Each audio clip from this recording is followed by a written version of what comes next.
How's it, everybody? Welcome back to the second episode of You Think You Know podcast. So the first episode was just an introduction to tell you guys who I am and where I come from and part of the journey up until this point. We spoke about tenacity at the end of the last episode, and so I want to go into a little bit more detail about why I think tenacity is one of the key factors that you need to sort of do what you want to do. Build something from scratch, build something that's non-existent, and go against the grain, if you may. So my idea was formed with no example. It was literally a newly formed idea in my head. So the idea of a doggy one-stop shop was born from the experience I had owning an American Bully. The American Bully breed is a companion breed. The existence is because of a certain social group that wanted to do more with their dogs, that wanted to have their dogs be more accepted in the public, in society, actually.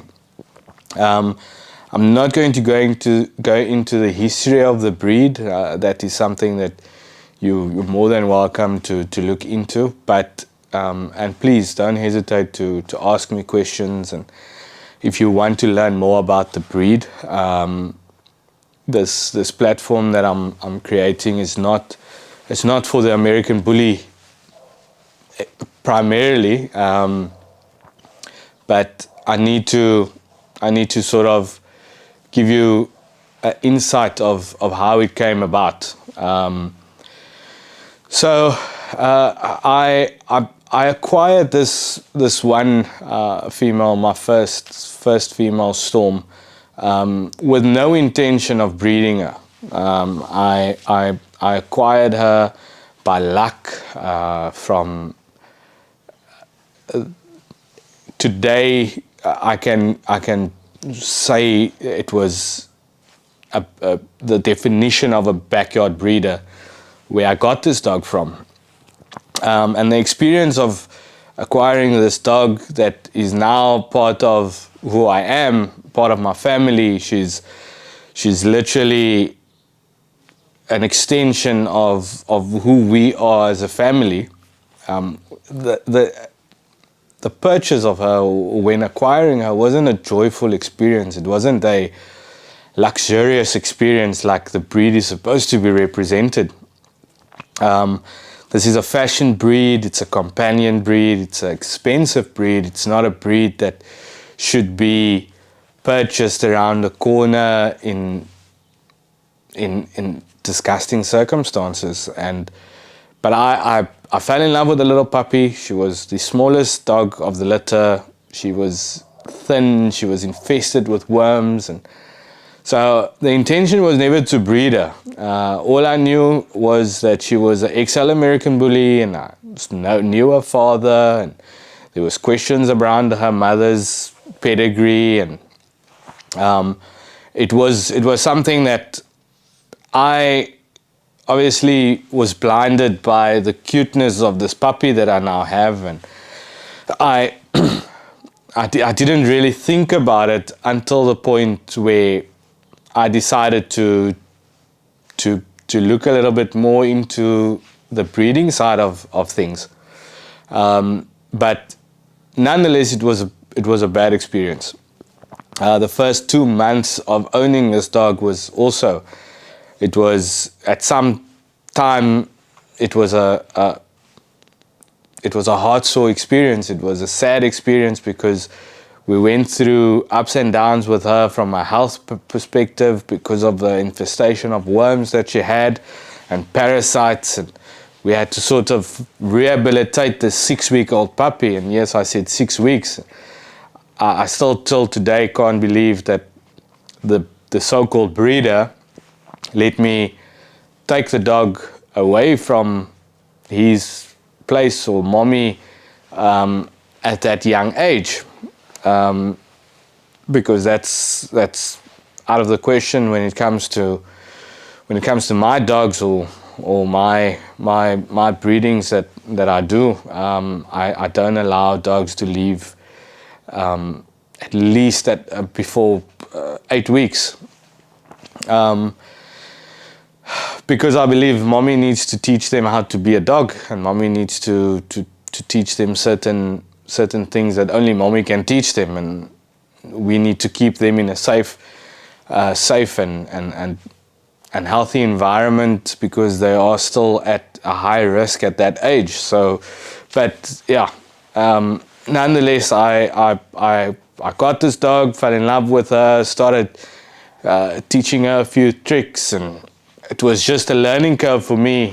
The dog, it was the first time that I've owned a dog of her nature, because I grew up with border collies, and everybody that has experienced border collies and bullies, they know that it's complete opposite. You wouldn't even say they're the same species.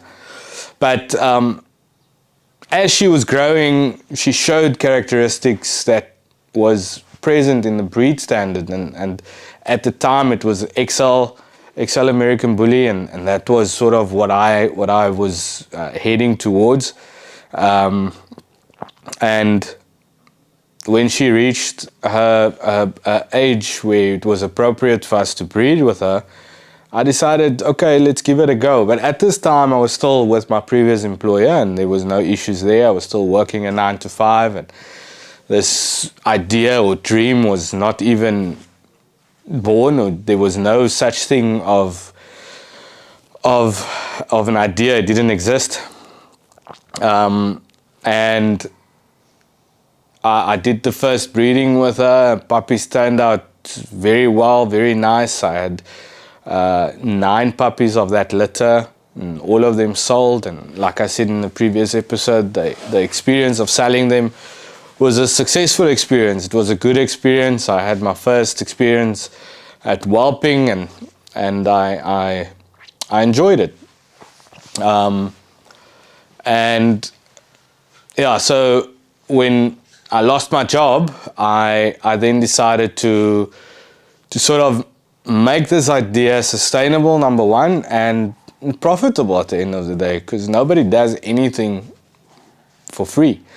But I just couldn't get myself to breed dogs in the numbers that I needed to make it sustainable or profitable, because that is essentially the definition of a puppy mill. Just always having puppies to sell and selling the puppies at lower than market pricing. And because I came out of a premium brand experience, I always had this thing of giving my clients that's buying dogs from me an experience. And yes, the first 3-4 litters was a backyard experience, but it was clean, it was well presented, mommy was healthy, puppies was healthy, there was no issues with regards to the visual aspect, and my yard never smelled bad, and so that was already me trying to be better than the experience I had. And that just sort of had a snowball effect, and after my first 3 litters at home, I set myself up in one of my rooms. I built a whelping facility where it was, number one, visually appealing. It was something that was presented well on camera. I had kennels built in the backyard, and mind you, I live with my in-laws, so my father-in-law wasn't too chuffed about the idea that I'm now, in his words, farming dogs. But that was never the intention. I was always trying to be better and do better and get better dogs out. And yes, everybody says that. Everybody that's breeding these dogs, they say, I want to breed better, I want to better the breed, I want to do this, I want to do that, but there's no action towards it. And especially in South Africa, where the breed is young, it's sort of, I wouldn't say the breed is overpopulated, but the community of breeders are overpopulated because there's too many breeders that's doing it just to make a quick buck. And I've never wanted to be mentioned in the same breath as just a breeder. So I started putting this idea together, and I put it together in a presentation form, and this presentation has evolved into something that's now something that I can take to a lending facility and actually have value to it. But before that, the idea was pitched to investors and lenders. And to be exact, up until the point I got my first yes, I pitched this idea not in the same state as the first time, but I evolved it as pitching it. I pitched this idea to 34 different potential investors. And the 35th investor actually said yes. He said yes, he will invest into the idea, and he will back me as the jockey to drive this idea. And I was ecstatic. It was probably one of the better days since the conceptualizing of this idea. And he was fully on board.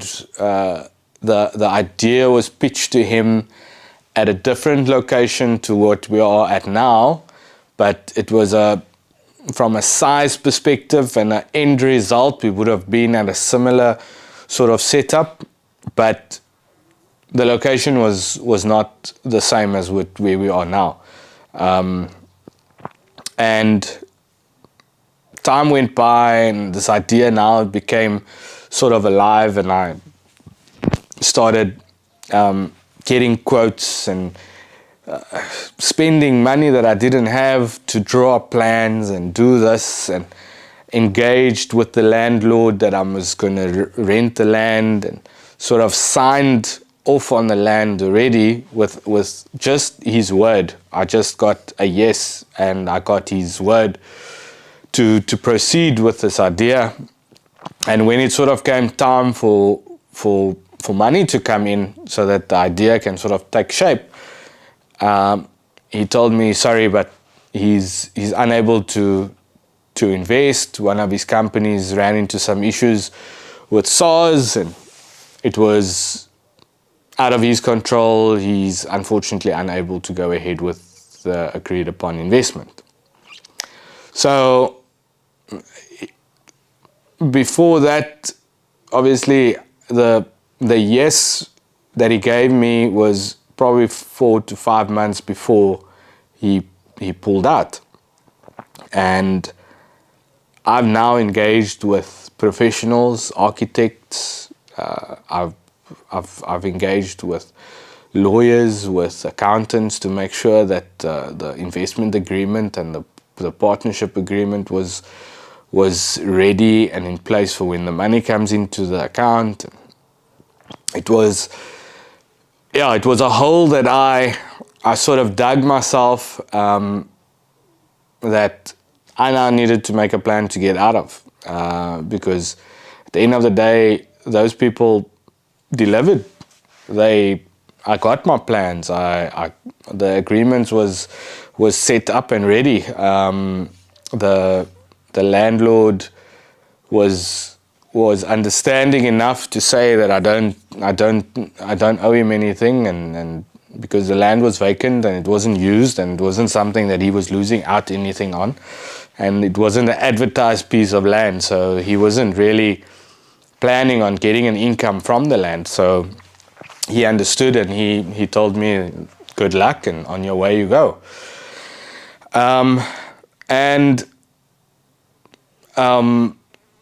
then I was at square one. I was back to nothing. I was back to now 35 no's instead of just 34 and 1 yes. And yes, I went through a period there, a few weeks probably, where I thought, this is not possible. Why am I kidding myself? Why am I hammering on to no success? Like what am I achieving? Why do I think I'm good enough to do something that no one else has done before? And I was one morning sitting on my bedside, woke up, and I didn't have any direction. I didn't have any idea of what to do, because for the last 4 months I've been working on this idea that can now become a reality, and now I don't have anything to work towards. I was sitting on my bedside with my phone in my hand, about to dial my previous manager, to call her and ask her if there's a possibility of me coming back. And just before I make that call, I get an SMS from one of the people that I have pitched this idea to, and he says he would like to see me that specific day. And not thinking much of it, I agree on a time and I decide, okay, cool, let's meet up. And with that SMS and message I got, I sort of forgot about calling my manager, because it's like a new possibility that this might become a reality. And we had a sit down, and he told me he's willing to invest, but he wants 60% of my company, of my idea, and he's only willing to invest a quarter of the required amount that I put into my proposal. And with no hesitation, I told him, yes, let's go for it. I can start with that amount of money, and I can't do everything that I want to do, but I can start somewhere. And I was just too scared to let this opportunity go and potentially go sit on the side of my bed again, and potentially go into an environment where I wasn't happy and I wasn't appreciated. And the next week, agreements were signed up. The lawyers was happy because they didn't have to really amend much. They just amended the value and the percentage shares that this new investor would get, and that's how we started, and that's how we got to the location we are now, but on another part of the farm. So we are on about a 4-hectare farm, located just outside of Paarl, about 15 minutes from where I live. And I had this big yard space that I rented, about 1,800 square meters, and a small little house, if you want to call it that. It was 2 bedrooms with open living space, a front little space area, and a kitchen and a bathroom. So we changed one room into a staff unit because I was going to have somebody live here permanently. And the one unit we changed into 4 whelping spaces. And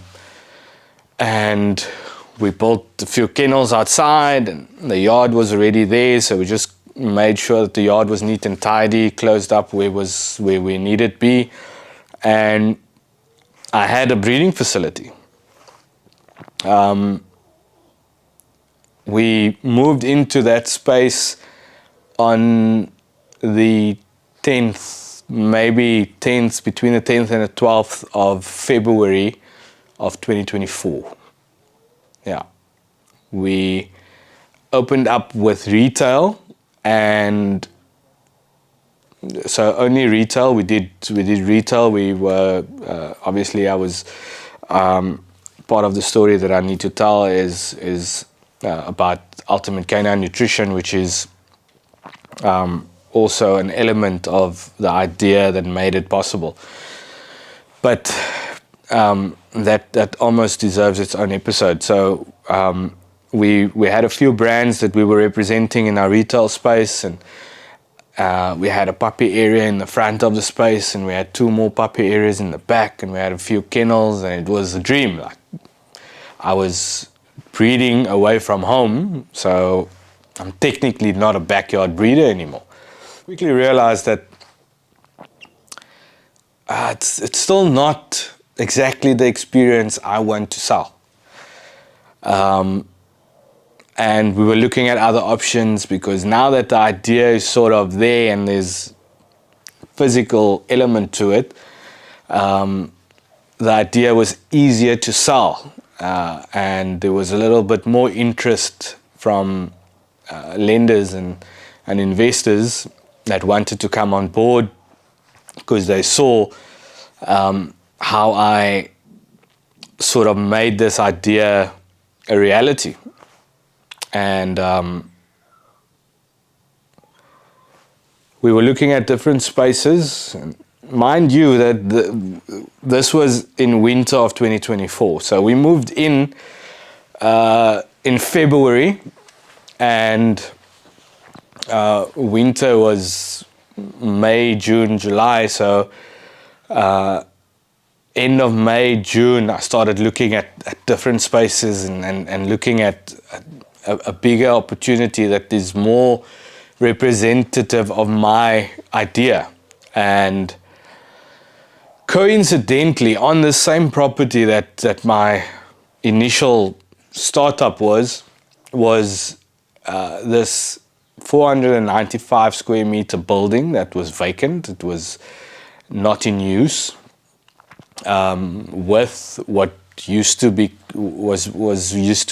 called the Lapa, which was also a open space that had a few bathrooms on the outside, and they used it for events, and it had a kitchen, and I just, for interest sake, asked the landlord of the farm what his plans is with that space, and he told me that they don't have any current plans and they're not sure what to do with the space.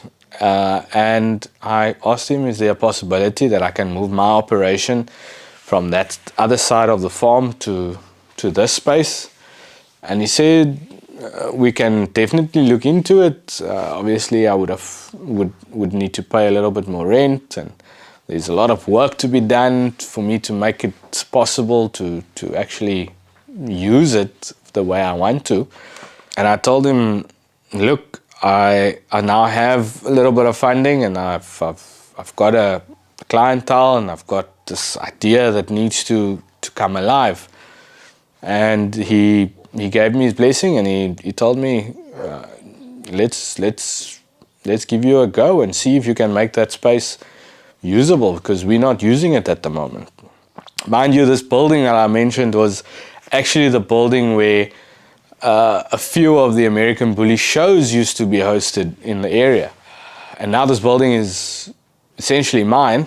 And I started kitting it out. I built 26 kennels in total, with a nice, well-presented retail space and a puppy lounge, and big outside runs for dogs. Each kennel is 11 square meters. I've always had this idea of this, my dogs needs to be in a space where I'm comfortable with looking at them in their space. So they need to be comfortable. So now I've got this elaborate 26 kennel, temperature controlled building, fully indoors, just for my dogs and for my shop, for my retail space, which is primarily pet products, and a little puppy lounge. And the puppy lounge's idea has changed a few times, but the idea was for it to be more of a showroom type setting. And this showroom type setting was was going to be where you experience purchasing a puppy. And when coming to Gemini Pets, that is what you're coming for. You're coming for an experience. You're coming to see the puppies in an environment that they're supposed to be in. This idea just keeps evolving. So now we're offering a full retail facility. We're offering boarding for any breeds, any small to medium-sized dog. We're offering whelping for breeders. We sort of almost getting to a doggy one-stop facility. We also now recently finished our grooming space. So within the next few weeks, we'll be able to offer a full-on grooming service. We've got a full-time trainer on board. We've got staff. I've got a staff unit where I kicked it out so that the staff is home and comfortable, because they stay here and they need to be here for the dogs. And with the setup of the building or the business in that manner, it sort of frees up myself, and I now have a little bit more free time. And yes, that free time is well spent with family and my wife and my kids, but it also allows me to make this idea even better, even bigger, even more sustainable, even more wow, even a better experience. So there's a few spaces that we are busy with that's going to invite a completely new client base. And also I'm in the process of starting an events company that will invite people to Labak Estate, to the farm that I'm on, which is a beautiful venue. It's a beautiful setting. It's something. There's weekends. There's weddings hosted here. There's birthday parties. There's all sorts of events. But I'm in particularly wanting to invite people to a festival type environment. Yeah. So the idea is to invite the public to a festival type environment and expose this stunning breed to people in a comfortable setting. I'm envisioning that this breed can do so much more, can be so much more, can lose the stigma behind it if just presented well. So, like I said in my first episode, this is not a dog podcast. This is a podcast to show people and tell people about my journey of building a brand, building a business that has been born from a dog and a particular breed. So in the next few episodes, we'll go into a little bit more detail with regards to where we're going, and then I would like to take you guys with me. I would like to. I've said it to my staff, and I've said it to close friends, and I've said it to my wife and kids, that where I envision myself going, in not only in this current pet space, in anything that I decide to do, I don't want to go there alone. I want to take a team with me. I want to take my immediate family with me. I want to build something that is sustainable enough for generations to come. And that is what I want to share with you. That journey that shows you that it's possible if it's possible for myself, it's possible for anybody. Anybody that has some sort of idea that they can make sense of to make it sustainable or lucrative. You don't need to doubt yourself. You don't need to think that it's only possible for the next guy that's already successful. That success that he has came with failure, it came with challenges, it came with a lot of adversity, it came with naysayers. But if you are strongly believing in yourself, if you believe in yourself strong enough, it's possible. So once again, thank you, and look out for the next few episodes. We're going to partner with a few brands. We're going to start showcasing what we do, and I'm definitely going to show you some of my dogs that I'm proud of. I'm a young breeder. I'm not. And breeding is not the only thing I want to do. I want to build this brand for everybody. I want to build this so that you can understand that you're welcome at the facility. You're welcome to contact me. And if you see yourself being an asset to this, please reach out. Let's work together. Rome wasn't built in a day, and it wasn't built by one man. So let's work together. Let's build something that we can all be proud of. Until the next one, cheers.